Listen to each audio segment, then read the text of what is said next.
This is Katie. Can I get just a quick introduction? Yeah. Hi, my name is Katy Rosato, and I am a friend of Sora, obviously, which is why I did this today with her. Sora and I met doing tarot at a local metaphysical shop, and Sora and I just kind of like clicked. We read the same way, which is super awesome. So that's how I know Sora. And then I'm also a tarot reader myself, and I'm also an actress.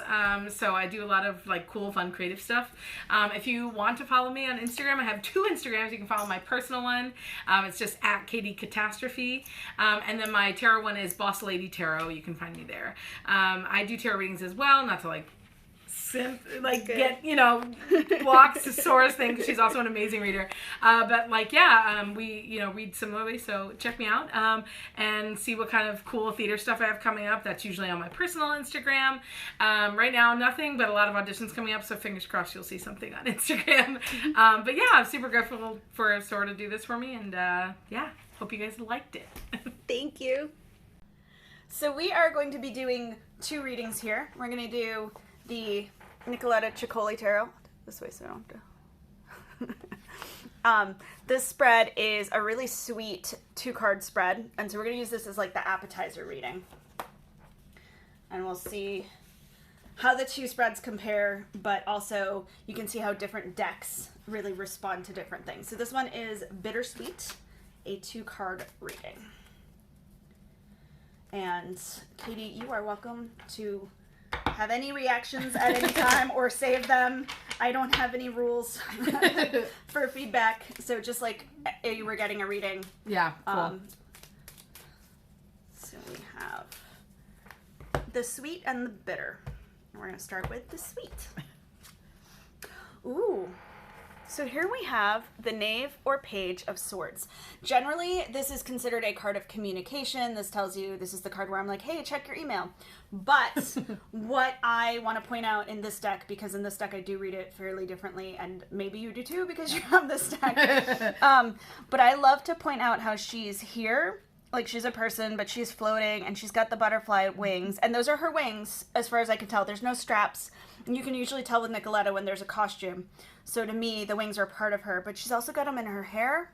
Mm. Butterflies spiritually speak to messages that come to us from the other side. Sure.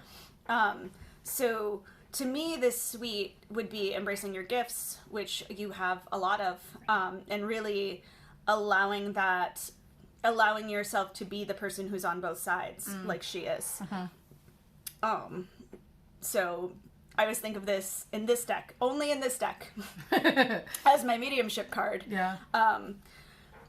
And as that, I don't just mean talking to other people's dead people. I mean mediumship with any kind of connection to the other side, any kind of clairs, and working with that. So as that, I would say that these gifts are really working with you right now, and that you're in a really good place for that. So I love that. Yeah. And then we have the bitter, which is the Queen of Cups. Jeez. This is the heavy emotions card. Yeah. Very compassionate, very empathetic. You have both the water elements, which makes it very, to me, tumultuous. As somebody who's not a big feelings person. She's a lovely card. It's just, to me, this card feels very overwhelming. And I understand that is, again, my relationship to emotions, but I also know that the cards know how I feel about things. So when I see this, to me, it's a little bit of overwhelm. And those make so much sense together. Especially for me, as somebody who, I was raised with the tarot, but I turned away from it for a little while because I just couldn't. It wasn't where I was. Right. And then I went back to it as soon as I couldn't hide it anymore. And when those things, when it was, the other side was too present, this is how I got back to making sense of my world. So to me, they speak to the same thing. Yeah. They say that, like, your gifts have probably been turned all the way to 11 lately, and it's wonderful, but also a lot. Yeah. Yeah. I'm going to grab the shadow in this case. Yeah. This spread doesn't call for a shadow card, but I feel like it would be a nice addition. And that's the Ace of Cups, which is another card of big emotions. But I love this one because, you know, there's mom and she's got all her babies and they're fine, but she also looks tired. Yeah. Like she's so happy, but so tired. And to me, that's just to continue to pursue it, but also find balance for yourself so you're not worn out. Yeah. Yeah. That tracks. So that's, you can see that way. The nice thing about this spread is that it's really simple. And that makes it, for me, if you are a beginner, which neither of us are, but if you are, it's a nice one to start. Or if you just need a quick, just a quick run through of your situation and you want to, like, this would be a great way to start. This would be a great journal prompt. I mean, like a great start with that and play with it. But I also like that they don't have any specific layout, so you can put the two cards next to each other. Makes it really easy to lay it out. I like to try to honor the spread layouts, especially because when I create a spread, I have them in a certain order, in a certain layout for a reason. Yep. But when we get these really long, thin ones, it can be harder to get it all in one place. So I appreciate that aspect of it as well. Yeah. I'm going to move these to the side. And then we're going to go into the Villain Tarot deck. And this has 3 spreads. We are doing the Ursula's Cauldron tarot spread, which kind of looks like a cauldron. I think they did a good job there. Yeah, totally. I like it. It's a simple 5 cards, which I think for most people, unless you're doing something really in-depth, or if you're getting a reading, if you're going and you're going to spend time in a reading, then a longer spread, really getting down to it makes sense. But if you're regularly reading for yourself, I think a nice medium size spread is like 1 to really 4 cards or something like that is always nice. Yeah, so I am going to shuffle. You have this deck too. I do, yes. I do love it. I'm a big Disney Villains fan, so.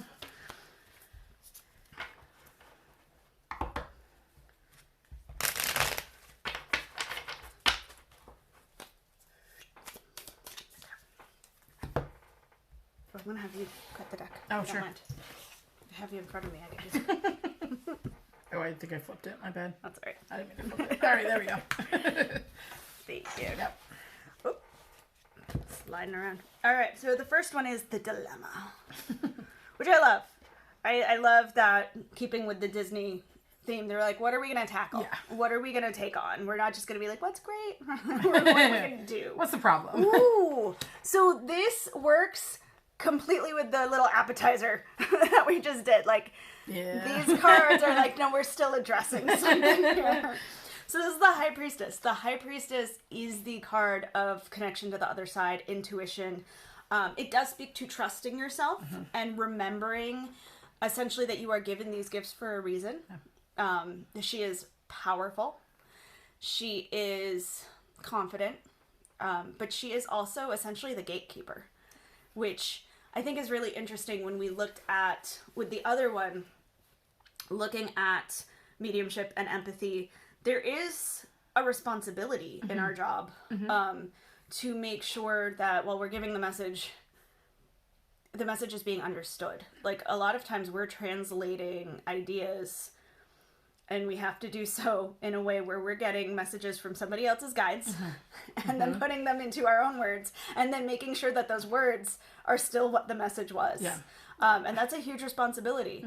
So to me, this dilemma harkens back to what we were looking at, which is that you are, I'm not going to say you don't have a choice. I fully believe in free will. But that the universe is kind of laying it on pretty heavy right now. Oh, yeah. Thanks, universe. Again, it's because you can handle it. Yeah, fair enough. So next we have the wish. So I'm just going to move that out because this goes over here. Ooh, strength. Well, that's a beautiful wish. Yeah. Strength speaks to not physical strength, but emotional strength, strength of character. This is that idea of staying within your value system and being able to live in a way that is aligned with your values.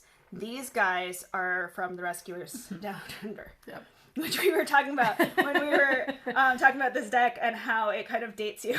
Yeah, oh yeah. Because how many people you know and which people you know comes specifically from when you grew up. Yep. But I love this with the High Priestess because something that we run into in our industry that we come up against a lot is other people in our industry who, for lack of a better word, and not to pass judgment, but are charlatans. Huh. People who may have the gift but don't want to work on them. Yep. People who don't and would rather just get money for things. And so instead of learning about it, they will just throw out some things and say what they think you want to hear.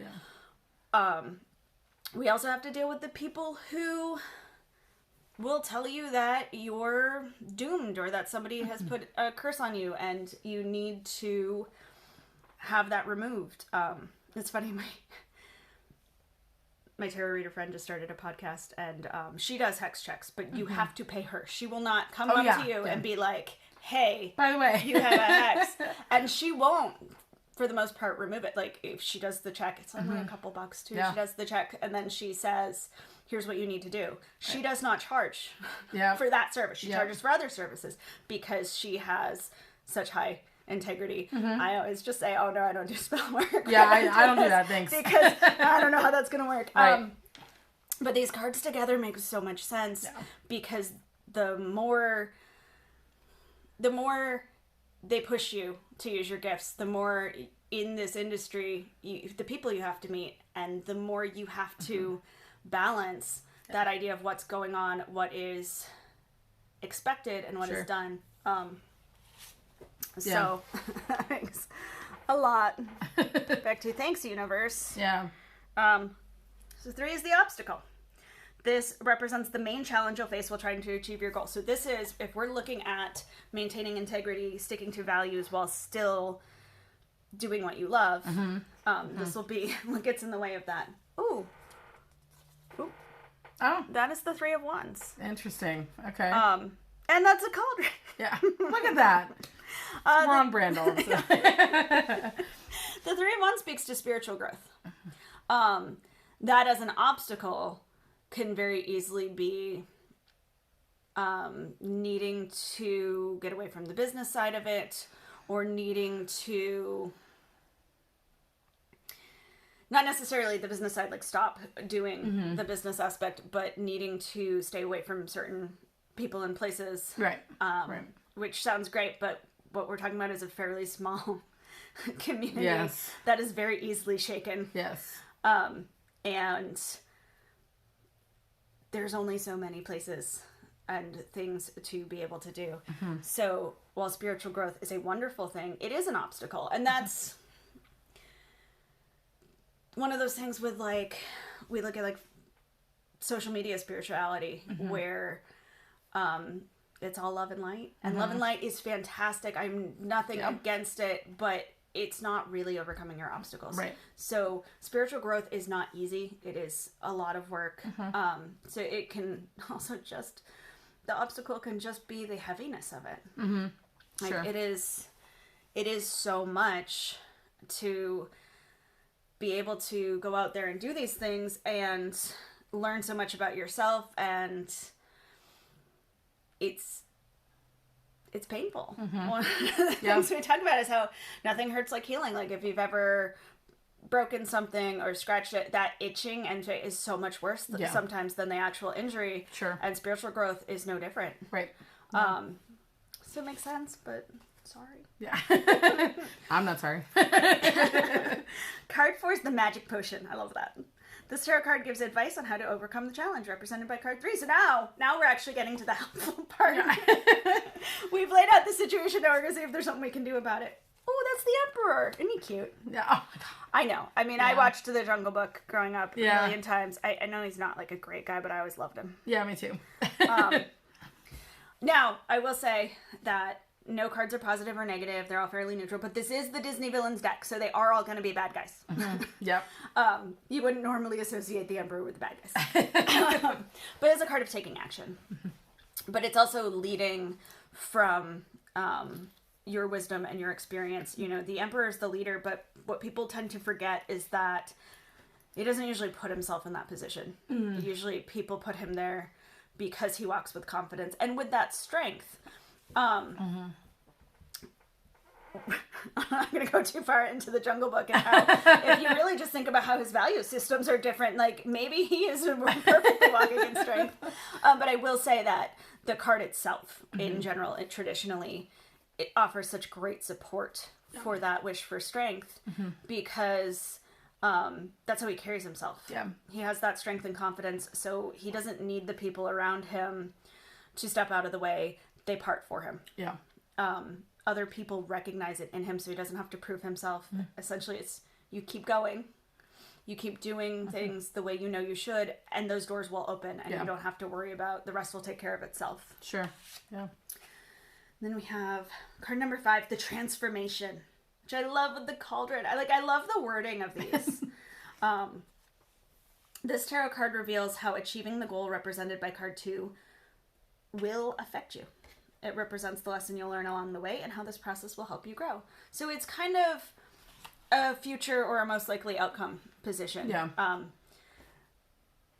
With my belief in free will, I like most likely outcome because it needs you to do the work. Right. So this is like, if you do the work, here's your future. Yeah.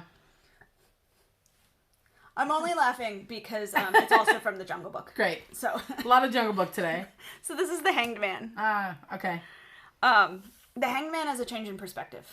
While it can be things like needless sacrifice, it really is mostly about changing your view, broadening your view.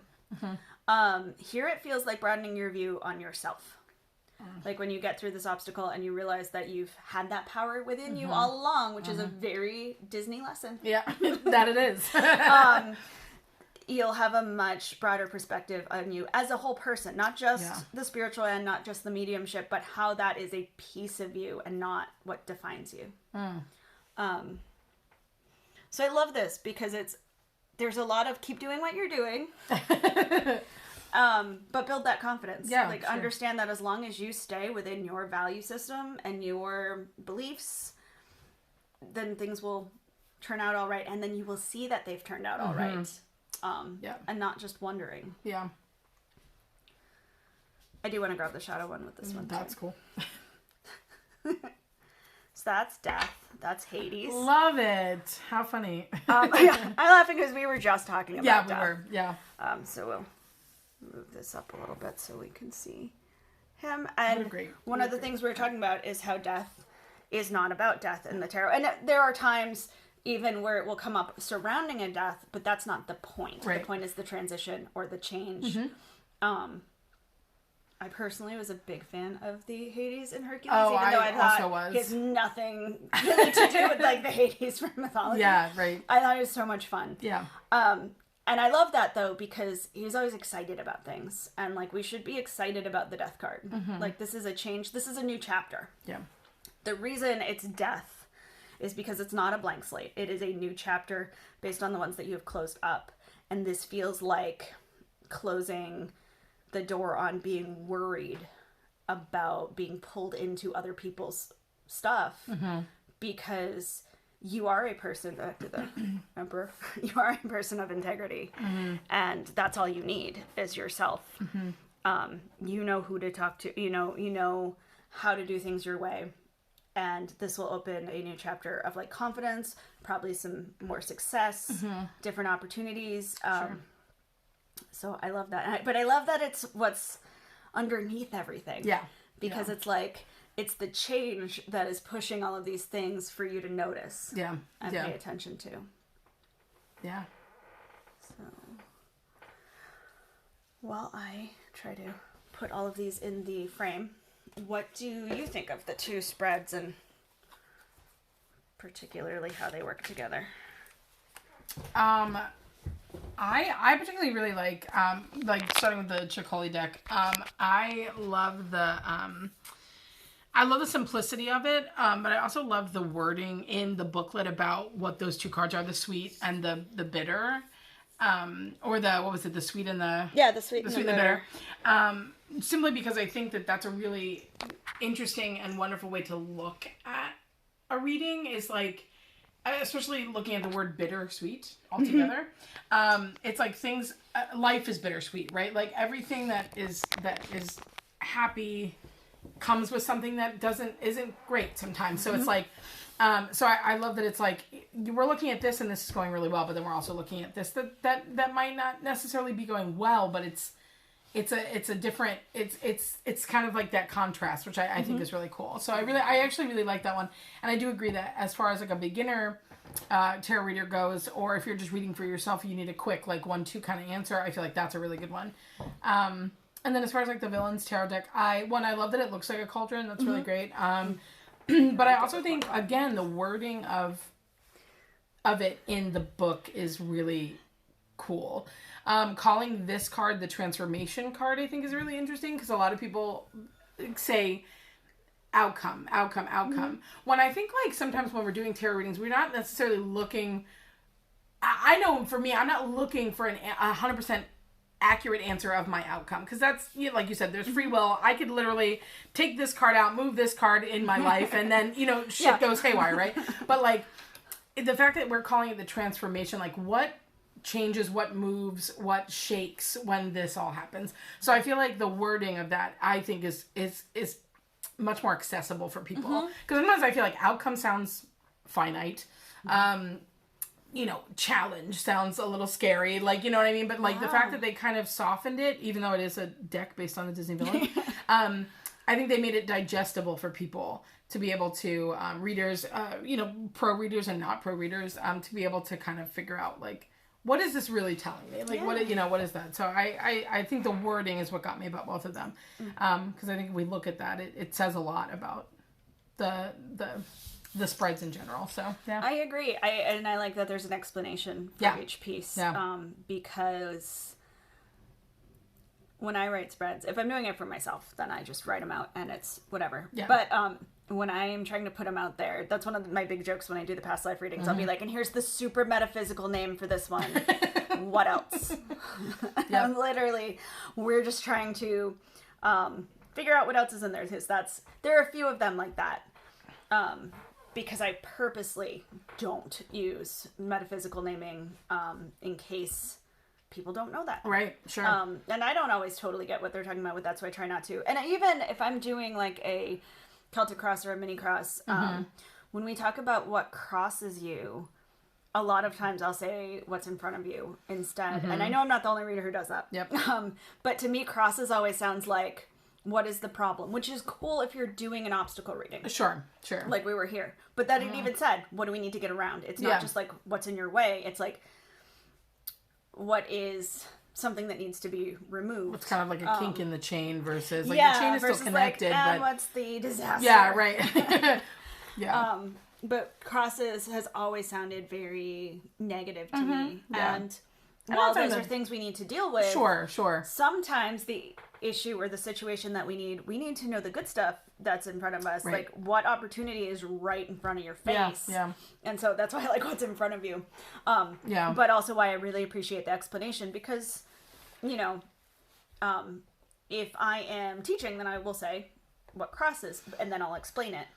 But if it's just out there, it just feels a little bit harder. Yeah, so I love, and I love the creative naming. I mean, yeah, right. I love that they kept it. I love the theming of this one. Yeah. Like, yeah. I think that's one thing Inside Editions does really well, is that they have a lot of fun with their descriptions and their names, and they're like, this is this deck. Yeah. This is what we're doing. Yeah. And it's I haven't read myself or anyone else with the Disney Villains Tarot deck yet. I've kind of spent a little bit of time with it. So this was like my first time seeing a reading from it. And I believe it or not, like a little bit intimidated by it, just because of my like own personal knowledge of the Disney villains and like my love of the Disney villains and all of that. But like this, I think, and the spreads that are in the book, I feel like really lend itself to be not so scary, even though it is, we're dealing with villains. The Chicoli deck I've read myself a ton of times and read other people with it, but yeah. I liked it. It was cool. I like this one. Thank you. And thank you so much for being here with me. Yeah, sure. Information for Katy, if you want to follow her on social media and see what she's up to, will be in the description. So thank you again. And thank you all for staying until the end, and have a wonderful week.